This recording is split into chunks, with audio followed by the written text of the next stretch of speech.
this month, February 9th to be exact, Congressman Jimmy Panetta and Congressional Bike Caucus Chairman Earl Blumenauer introduced the Electric Bicycle Incentive Kickstart for the Environment Act, eBike Act, to, well, get more people on e-bike. Wait, but why does it say e-bike, like in the parentheses there? It's an acronym. What do you mean it's acronym? Like the E in electric and the B in bicycle and the I in incentive.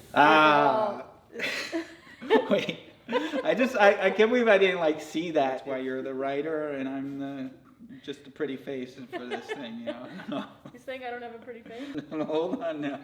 All right, so this e-bike act thing, everybody's talking about it. It's a lot of excitement in the e-bike industry, the mobility, active transportation side of things, and really just been a lot of press on this. There was a press release that went out not too long ago, February 9th. There's a new act that's kind of making its way through Congress, and it seems like it's actually got some legs, which is pretty exciting. There'd be a $1,500 tax credit if this passes, and that would be applicable to a electric bike up to the purchase price of $8,000. Outside of that, some other little details that they covered in this press release was that it would be a credit, so you don't necessarily need to earn income to access this, to be able to actually take advantage of this program. It would be for the purchase of a new electric bike. But I wasn't really satisfied with just the details of this press release, so I needed to know more. I mean, this is certainly going to be something that impacts my business and impacts, really the industry as a whole. I had one of the members of our team, Asia, reach out to Noah Banayan, who is actually the head of the federal affairs team with PeopleForBikes, which is really like the largest national organization for bike advocacy and these sort of details. And the industry usually works through this organization to try and advocate for some of the different programs and needs of the industry. We got some details from her, and I wanted to kind of share them so we can kind of give a little bit more of like the real story, not just like the pretty face or the bow that's kind of presented to the rest of the world. This is certainly exciting, but for a lot of people, like, for one, don't really get your hopes up. I mean, the feeling is that this will eventually pass. It will pass more than likely by the end of 2022. We're talking, potentially another year and a half plus that it might take to actually fully go through Congress. But there is a lot of optimism that it will pass, especially based on Noah's comments. I mean, they actually started working on this last summer, so they were going around to Congress in DC and just seeing like who would be interested in supporting this sort of idea. I don't know that it was like so fleshed out at that time. They actually had to make some compromises from some of their initial proposals, their initial ideas. That's kind of how we ended up what we see here today with this like $1,500, the $8,000 limit, and some of those other details. But the overall premise was that they really asserted that introducing this sort of program will increase the use of electric bikes, could potentially increase the use of electric bikes as a replacement for cars, and would potentially decrease some of the greenhouse emissions and that sort of thing, which is a big initiative in the current administration. And they need to come up with new strategies to do that. So this will be one of the many prongs that they approach to address some of these concerns which exist. Well, one of the details that they actually included in the press release is that they had referenced some studies that 15% of car trips were made by e-bikes. Carbon emissions would drop by 12%. That's pretty dramatic, especially considering that many car trips are under a mile or so, which are totally probable and practical to be replaced by e-bike trips or potentially even non-electric bike trips. But having that 12% drop just by, replacing car trips by e-bikes is pretty significant. Another thing they noted was that 46% of e-bike commute trips replaced automobile commute trips, according to a recent North American study. A more thorough review of European studies, they showed that e-bike trips replaced car trips 47% to 76% of the time. So that's pretty dramatic. So what do they really mean here? It seems that basically what they're saying is that e-bike trips will mostly replace car bike trips. Car bike? Is that a new type of bike? So it seems like what they're really trying to get at, the main objective here is to lower carbon emissions. And they see electric bikes as a way of doing so by using electric bike trips to replace car trips. Based on these studies, I guess they're asserting that this is a common practice. Just in my own life, I've seen this, and many of my employees, many of my customers, this is a common thing. This is just what you do. You know, you use an electric bike and you see like maybe I don't need the car as much. I think there's a lot of trends in general in the U.S. right now. More people working from home. Maybe they don't need to commute as much, and maybe they don't need to have that second car. I believe that. I mean, I believe it because I've seen it. I know that that's true. So, yeah, if your objective is to lower carbon emissions, this is probably a good way to get there. You know, some other things that they detailed is that there's not really much opposition, which is kind of an interesting thing. A lot of times when you have legislation being proposed, there's opposition from one side to the other. But this one is generally supported across the board, which is maybe not such a common thing, but it's definitely an exciting thing from my side. This sort of stuff, I gotta say, just like as a electric bike retailer, somebody that's like been in this thing for about 10 years, this is just like, it's kind of living in a bit of like a fantasy world. I mean, this is the stuff that I've always known to be really good catalyst to get people out of their cars, to really change our environment and different things like that. But the idea that this would actually come to fruition in any reasonable amount of time, this was not something I was thinking, but it's happening. I mean, you know, you have the bike boom, which kind of started last year, which has been really wild. It's been kind of interesting, like riding through this, because now we're in a situation where like bikes are kind of difficult to come by at times. It's an interesting time to live in. I mean, I see like New York City and the amount of people out on bikes, out on electric bikes. I gotta say, it's just really nice to have this experience. I'm sure there's a lot of other people having a similar sort of experience, but from my side, after like really fighting for this stuff for a long time, people just thinking that I'm crazy for, you know, selling, at the time, illegal electric bikes. I felt like a drug dealer for a while. I mean, it's just like a crazy thing. I don't know, but that's a whole nother thing. Yeah, so this is really exciting. You know, support from both sides. It's probably going to take a while. There's some other things that are kind of part of this legislation that would change things a bit. One is that the 3 classes of electric bikes, the definition of them, would be introduced to the tax code. I'm not sure what that means exactly, but I guess what my supposition would be that maybe if you wanted to use an electric bike for transportation and perhaps like deduct that from your taxes, if it fit one of those 3 classes, you can consider that is like a viable means for transportation. Currently, it's not defined in the tax code, so I don't know how you would say that. I mean, you would just say like, this is my bicycle, because I guess technically they are considered to be bicycles based on the Consumer Product Safety Law. I know it gets a little bit confusing, but I think to have a more clear definition within the tax code would be beneficial. One of the things that came up is like, why not 50%? Why 30%? Where does this number come from? They considered that. You know, their preference would be that it's 50%. Their preference would be that it's potentially a higher dollar amount. But the reality is that they needed to present something that could actually get passed. They felt, based on some of the feedback they got from some of the different interested parties, 30% is a more reasonable number. Now, keep in mind, this might change. You know, so this is 30% now. It might end up at 25% when it's all said and done. Maybe it's 20%. Who knows, really? I never really worked on much on the federal level, but I did a lot of work on stuff on the state level in New York.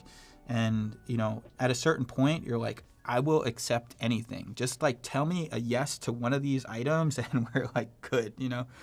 It sounds like this might not be as dire as it was with the electric bike stuff in New York years ago.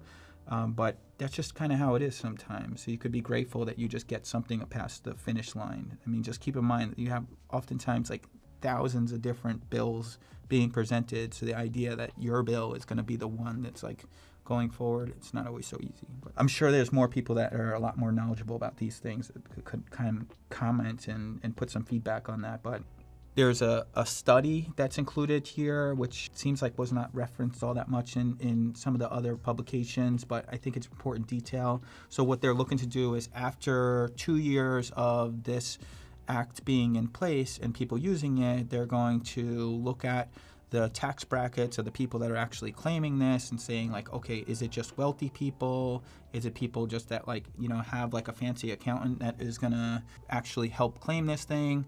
Or is it actually benefiting perhaps like some of the lower income people, some people that maybe really need this? Maybe somebody that can't necessarily afford a car and buying a $3,000 e-bike and saving, about $1,000 on that. It's a really big deal. By the way, I should note, what's the maximum you can get? Like, what's the most cost-effective or efficient way of doing it? And it's basically probably that you spend about $5,000 on an electric bike, and then you get 30%, and it's $1,500. It's kind of somewhere in this range. And that would be, if you really want to like maximize the money that you're getting back, in some ways that's probably the way to go. But I think one of the more interesting things we found in speaking with Noah was just talking about maybe perhaps some of the critiques of the bill and kind of her feelings on that, because there's been a lot of comments about like the equity side of things, and we just wanted to maybe address that a bit more and somewhat on her behalf. One of the details is about the 30%. Like, why is it 30%? Why is it not 50%? If somebody's like, really has a limited budget and say they can only buy a $1,000 e-bike, like that 50% would be a lot more meaningful to them. On that side, it kind of boils down to the possibility of this bill like actually like moving through Congress. Like the feeling was, after discussing with a lot of relevant parties that know more about this sort of thing, the possibility of it passing at 50% as opposed to 30% was pretty unlikely. If you were to compare it to something somewhat relatable or connected, like an electric car rebate, for example, those can really vary. You've seen electric car rebates upwards of $7,500, and based on that, if you bought like a $30,000 electric car, which is probably on the cheaper side of things, and maybe you might end up, that's about 25%. But if you spend $100,000, $7,500 rebate is only 7.5%. So I think it's kind of cool that they do 30% across the board up to $1,500, which is really only 30% up to about $5,000. Once you get up to $8,000, 30%, it's actually, it's less than 30%. It's kind of more like it's about 20%, a little bit less than 20%, 18%. Another question we asked Noah is whether this would impact the state rebates, because actually you might have noticed we made another video recently on rebates, because before I was even aware that this thing was going on, New York State has a current bill pending, and California does as well, each for a $1,000 rebate for electric bikes. So in theory, you could actually use the two of them together. I wasn't sure about that, and we asked Noah, and apparently that is the case. So you can actually get both of the rebates, and ultimately, getting up to $2,500. So that's pretty cool.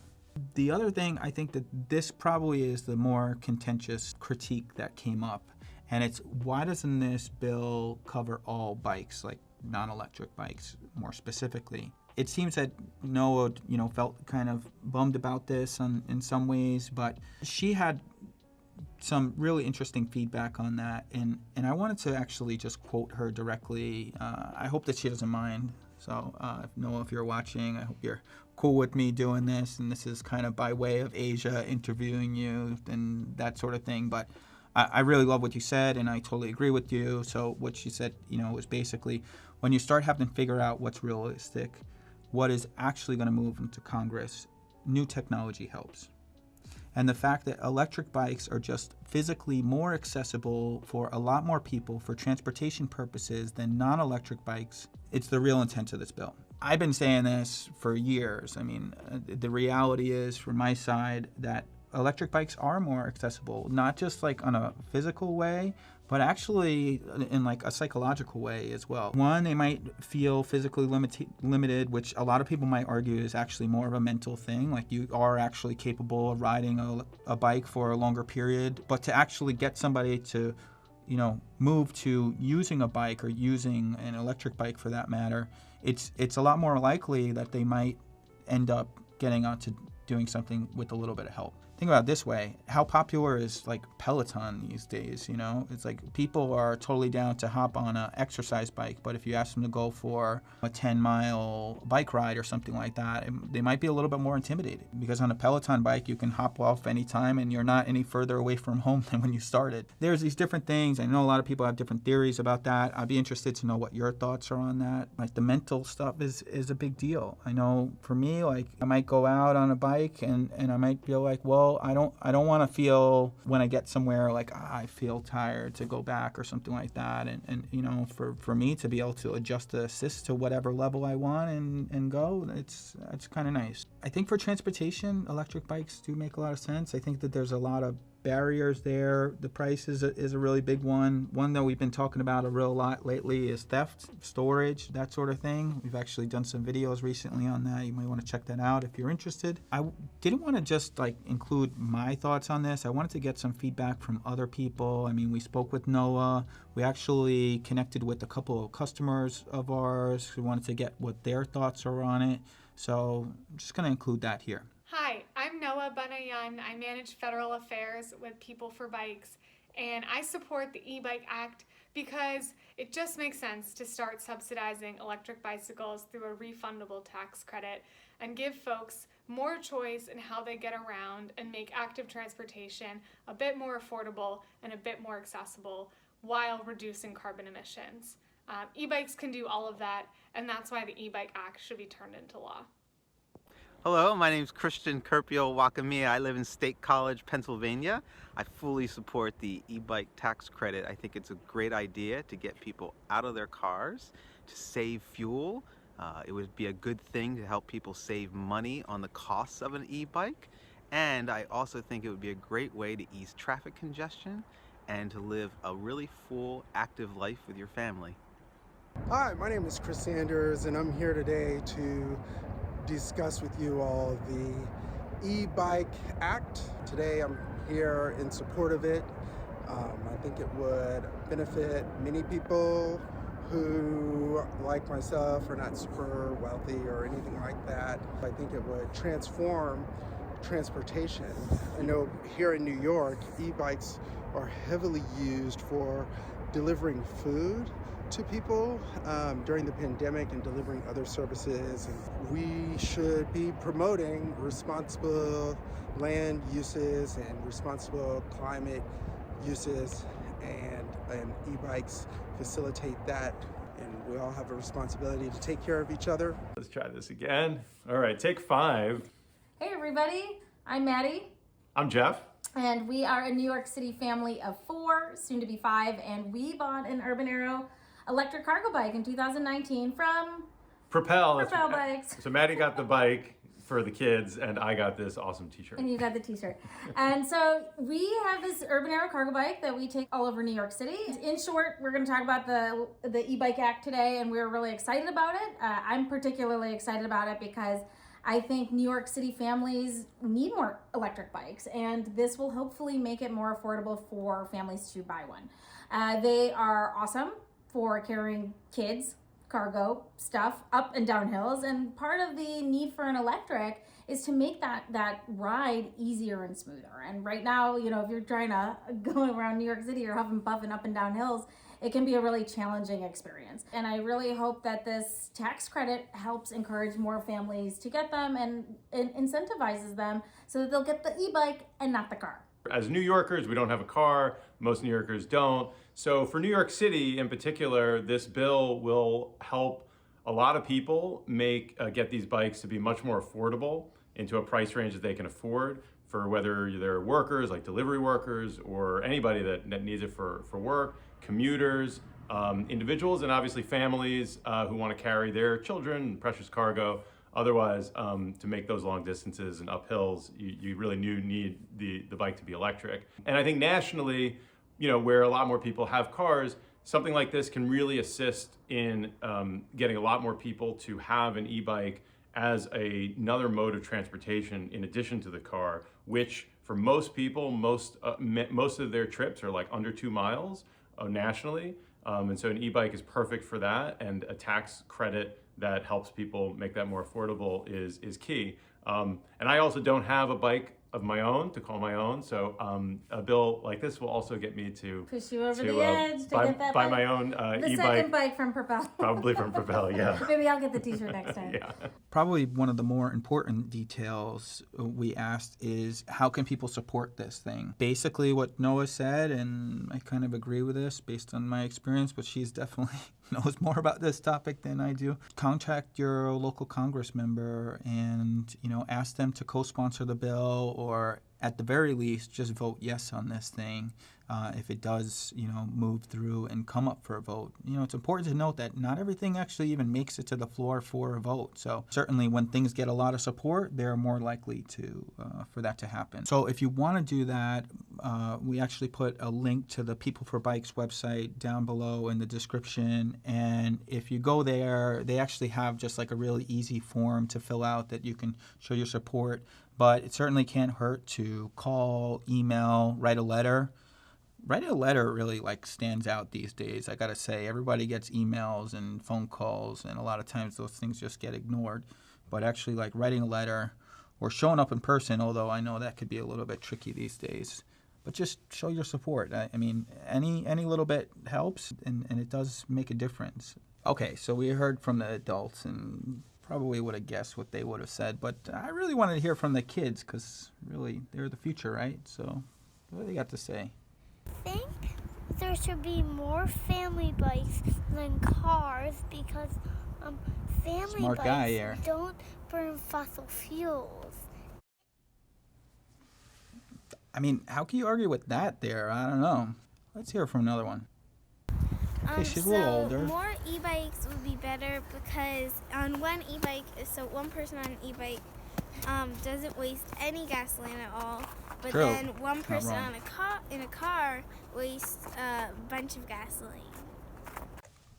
I mean, come on. I mean, we got electric cars. I guess they don't use gasoline, but how can you argue with that kid there? I don't know.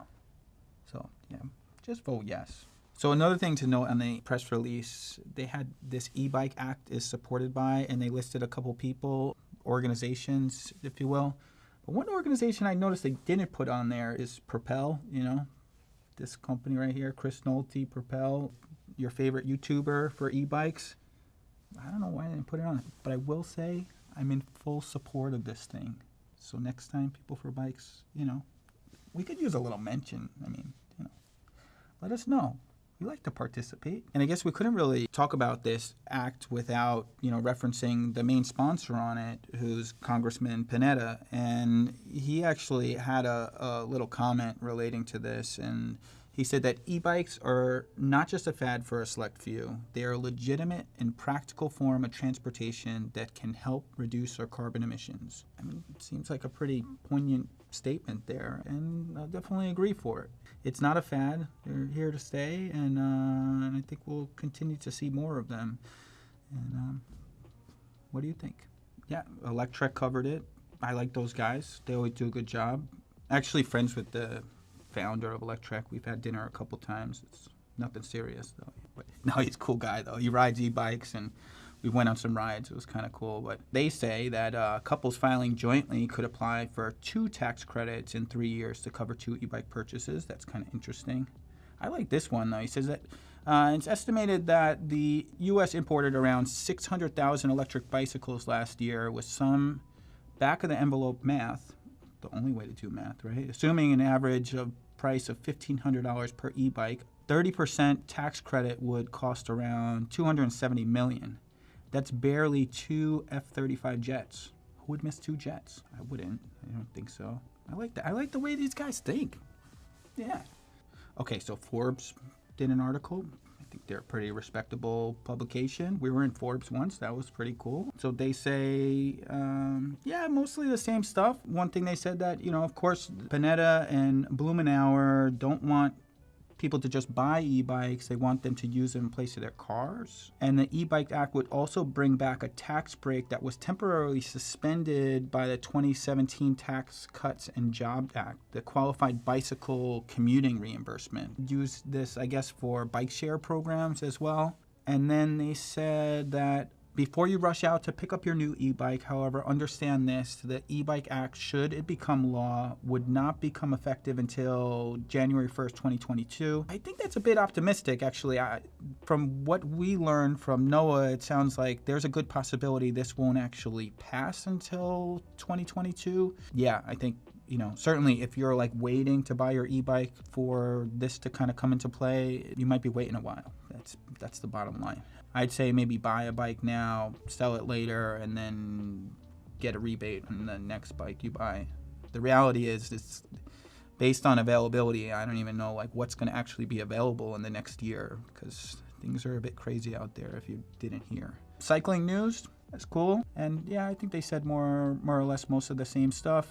One thing, I guess they noted that this will likely get support from the president, which is kind of a big deal since he's pledged to tackle climate change, and that the Transportation Secretary, Pete Buttigieg, is that how you say his name? I'm always terrible with the names. Pete Buttigieg. He suggests that a strategy to move away from funding highways in favor of public transport and mobility for bicycles, pedestrians, and the disabled.